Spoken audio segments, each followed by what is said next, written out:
Welcome back to the Abundant Harvest Homestead. I think this is rather important, that's why I'm putting it out. And I think it would do a lot of people good to at least consider this. Now, there is a time in United States history where there was a thing called the Great Depression. If we look at some of the things that have happened over the course of the past year, with a lot of businesses shutting down, a lot of people being non-essential, a lot of lockdowns, a lot of, money being printed out of nowhere, greatly devaluing it, even though it's not backed by anything in the first place. There's most likely a Great Depression coming. That's very plausible. Now, I will say that during the first Great Depression, a lot of people lost a lot of what they had. There were a lot of suicides. Starvation was an issue. And a lot of those things actually, done some research on it, a lot of those things actually happened in the cities. And there were certain people that would be called poor folk who were out in the countries who never really had much, who took care of a lot of their own needs by being resourceful, hunting, fishing, gardening, canning. And when you do that, you don't need to earn a whole bunch of money to put you up in some, middle class or something like that. You can actually get by with very little. If I actually told you guys how little money I made last year, a lot of you would probably be rather, I don't even want to say impressed. You'd probably be like, how is that even possible? And it's without government handouts. It's without food stamps or EBT or whatever else they call things these days. We just get a lot of food from our own property. We own our own property. If you saw last year, I think my tax liability for the property was, I think, $1.17. Yeah, we own the building in which we live, our mobile home. We own that, So just like a lot of people back during the Great Depression who were the poor folks who lived out in the middle of nowhere, who didn't necessarily have a lot of income because they didn't necessarily have a lot of expenses. And a lot of their needs, they took care of themselves. They were, as I said, resourceful, and they grew a lot of their own stuff, okay? A lot of people made it through, but a lot of people did have at least simple homesteading skills. They had gardening skills. Gardens were a lot more prevalent in those days. Actually, a lot of the zoning laws that prevent people from having even just a couple of chickens. And if you got a couple of chickens, a lot of times then they'll prevent you from having a rooster because they don't want you printing your own chickens. They want that to be a recurring expense that you have. Kind of like how there's a big push and an agenda to have you rent everything. I think they said by 2030, okay? They're on the fast track now. They don't want you to be able to really own anything, and I actually consider property tax to be a form of rent from the government. Oh, you have things? Here, pay us every year to keep those things. It's just interesting to consider. But the deal is in the future, if there is another Great Depression, it will be far greater. Of course, yes, there's more people alive. If we're just focused on the United States, there's more people alive in the United States. There's more people in the big cities. And what's going to happen is that these people, a lot of them are hand to mouth. A lot of them are kept very poor. It's amazing how many people think they could never afford things like land. But they'll pay $1,000 or $2,000 a month to live in tiny buildings sometimes in the city. Now, I bought this land some years ago, but when we bought it, we paid $1,000 an acre. That's crazy. With what some people pay in rent, they could have instead bought this entire property, what they pay in rent for 1 year, this entire property and our house, and our mobile home, and never had to pay rent again. Now, of course, a lot of things come into that. And of course, if you're not paying $2,000 a month just in rent, you're certainly freed up to not need, that $24,000 a year extra just to give somebody else. But the thing is that a lot of people these days can't catch a fish. They couldn't trap an animal in the wild. They don't even understand gardening. You know what I mean? There's people who do not understand gardening. Now, I don't know an entirely large amount about it. When I put the seed in the soil and keep it moist and try to provide, decent temperatures for that, I can't make that root go down. And I can't make that sprout come up. I can't do that. That's built into it by our Creator. God, that's a God thing. That's not a me thing. But I can at least start putting some seeds in some soil. And I can learn from trial and error and learn from other things and eventually get a harvest. But there's people who don't know that. And when it's crunch time, when it's do or die, and you haven't done yet and you have no experience, there will be a lot of death coming if we hit another Great Depression. And the thing is, there are people right now who cannot find UPS. Or sorry, they cannot find, I have GPS in my mind. They can't find Walmart if the GPS is down. They can't find Walmart if the GPS is down. How are they going to survive when the power is out? How are they going to survive even a temporary grid power outage? So dependent, so foreign for them to have an original thought. How do I do this? How do I do this? What was this? Who was this president? How much is this times this? Everything comes to them from their phone, even a lot of their interactions. Hey, wish so-and-so a happy birthday.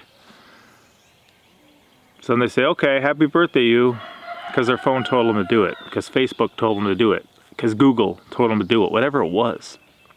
I think that's dangerous. And because people lack so many life skills, okay, they can't start a fire, a lot of them.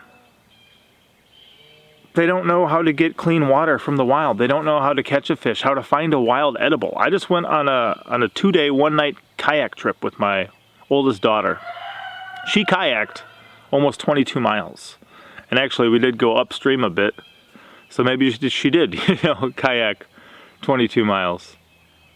And there was a ton of wild edibles out there. The group that I was with, not a lot of people had a lot of experience with it, which is why when I'm sitting there with a bunch of people and I'm like, that whole thing is basically edible. Some delicious stuff over there. We walk up and be like, oh, well, this would actually kill you and this would kill you, but see everything right here? That's good. Boy, you grab the wrong handful, it's death if you can't understand what is edible and what isn't.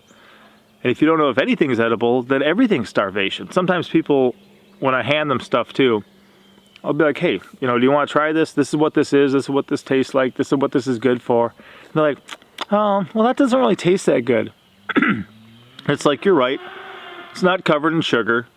It's not highly processed. There's no MSG in it. But it tastes a whole lot better than starvation. It does. It just does. I did a video a while ago. I'll put it up in the corner and probably in the pinned comment too, called 10 Things You Should Have Done Already. And it was talking about the quarantine, talking about the lockdown. Now, some people have come back on that video and they've said, oh, all that's impossible. That only works for people out in the country. You can't do any of that in the city, which is a very big lie. And it's a very dangerous mentality to have, because when you stack the odds against you and you say that everything's impossible, you're going to accomplish nothing. Because why would you put forth effort into accomplishing things that are impossible? That's ridiculous. So if you have the mindset you can't do it, then you're never going to do it. And you'll probably suffer for it in the end. I'm not sure how bad this world's going to get in my lifetime, but I'm guessing it's going to get a whole lot worse in my children's lifetime. And I'm guessing they're going to need to be a whole lot more intelligent, which is why we don't send them to the public school system. They're going to need to be a whole lot more resourceful, which is why we don't just shower them with money. We teach them how to do things, be creative, to use things differently. We teach them to be, familiar with the world around them. A lot of our breeding programs with some of our animals that we reproduce here on the homestead, the children run. The egg incubator they run. The broody chicks they manage. They know how to assist in delivering an animal from a sheep or a goat or something like that. You know, she just turned 11.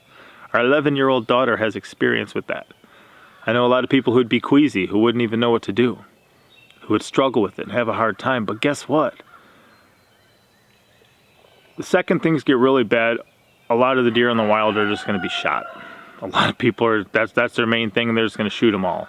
And they're probably not going to even use them all, because they're probably not going to be able to cook them all or freeze them all if the power's out, or cure them all, or preserve them all, or can them all. There's probably going to be a lot of waste. The population will probably be decimated. You know, if you're able to reproduce your own things, that's going to give you a better food supply. Long story short, we learn from history. A lot of things happened before that could have been a lot worse if we were dealing with the type of people that we have today. People used to be more moral, more respectful, not all of them, more respectful, more diligent, more equipped. I mean, seriously, if you compare the workforce, like exiting high school or even exiting college, with what it used to be even 40 years ago, there's a difference. And these people are not going to do very well when they really have their back against the wall. And unfortunately, there's not a lot of people who are going to be prepared for the future because they live in the moment. They live for pleasure. They live in the moment. They've set themselves in situations where they are hand to mouth. They're paycheck to paycheck. They're thinking about this weekend, not next year, not 10 years from now, not their children's children. That's dangerous. So I think there's a lot of reasons. Touched on some of them. If there's more, leave them in the comments below of your thoughts about this. But there's going to be a much worse outcome from a Great Depression type scenario in the future than there ever has been in the past, because of the way that people are set up now. And I find that dangerous. And if you guys consider these things, perhaps check out the stimulus for it, the Exodus video. At some time, you may need to relocate geographically. We chose about 750 miles from where we started. We don't regret it. And even last year in 2020, because of a lot of things we had prepared and done ahead of time, we were better set up for that year than a lot of people were, okay? I know not everything's under your control, but to look back and say, so far, 2020 was our best year ever. It's a hard thing for a lot of people to comprehend. And guess what? There's a chance 2021 is going to be our best year ever. And there's going to be some people who it's going to be their worst year ever. And maybe 2022 will be even better for us than 2020 or 2021. And maybe it'll be even worse for others. So at what point do people say, you know what, I'm done with this. I'm going to do something else. We're not playing this game. We're getting out of here. We're taking more jurisdiction, more stewardship, more responsibility for certain things in our life, because we don't want to get caught up in this. For what it's worth, hopefully that's some good food for thought. Again, if you guys have thoughts or questions to add, go for it. I'll take the top comment below and I'll link a couple of the videos I mentioned. Hopefully some good things for you guys to think about. And again, I just share this because to me it was marvelous to understand and realize that there were people who did not realize there was a Great Depression. People are dying, people are starving, people are killing themselves, and there's people whose life was the same as it always had been. Which type of person would you rather be? I don't need to have massive amounts of wealth, a lot of flashy, wonderful things that my bank owns to show off to people. I don't mind living a simple life. But if my choice is to live a simple life or suffer an unnecessary, avoidable death, I'm okay with avoiding an unnecessary death. We're all going to die anyway, but why die foolishly? Why die unnecessarily? When with some effort, with some foresight, some planning, and some thoughts, you could do something completely different. Like live a wholesome, rich, peaceful life. I'll see you guys next time. Papa out. Thank you for watching. Hit the like button. Thumbs up.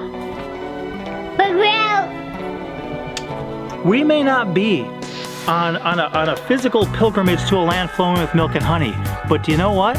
If you have some land, you can get things that produce milk. Did you know that? Not only is this cow one day going to be used for milk, my children milk these sheep as well. And speaking of honey, if you get some beehives, you can have your own honey too.